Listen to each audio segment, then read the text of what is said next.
हाय दोस्तों, आज की कहानी है माता पिता की समझदारी। आपको इस कहानी में पता चलेगा कि कैसे एक माता पिता ने अपने बच्चों को सिखाया कि दूसरों की सोच का सम्मान करना चाहिए। चलिए कहानी शुरू करते हैं। एक राजा और रानी थी। वह बहुत खुश रहा करते थे और उनकी प्रजा भी खुश रहती थी। वह हमेशा प्रजा हित का कार्य किया करते थे।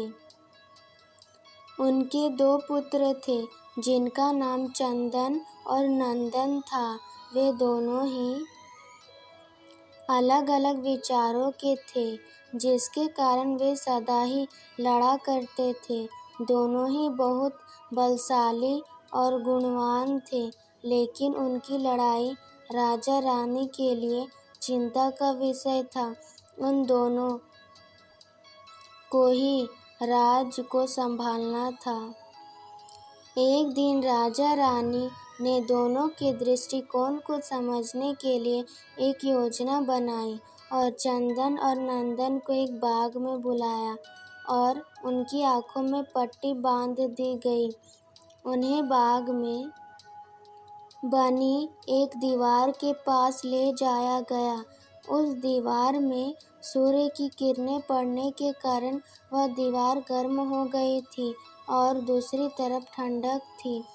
राजा रानी ने चंदन और नंदन को दोनों को विपरीत दिशा में खड़ा कर दिया था और उन्हें पूछा गया कि तुम्हें ठंडा या गर्म किस चीज़ का एहसास हो रहा है।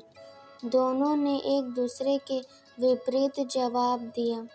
अब उनकी जगह बदलकर उनसे वही सवाल किया गया। फिर दोनों ने दूसरे के विपरीत जवाब दिया।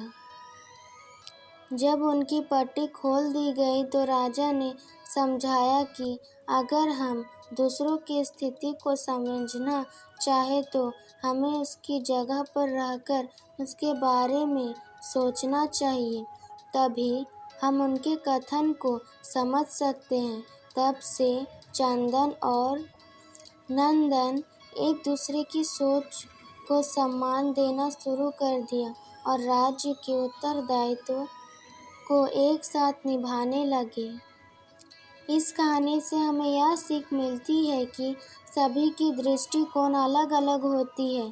कभी कभी जीवन में सही निर्णय लेने के लिए हमें दूसरों की जगह पर रहकर सोचना चाहिए। इसी तरह अमेजिंग स्टोरीज़ के लिए हमारे चैनल को लाइक, सब्सक्राइब और शेयर ज़रूर करें। और आपको यह कहानी कैसी लगी ज़रूर कमेंट करके बताएं।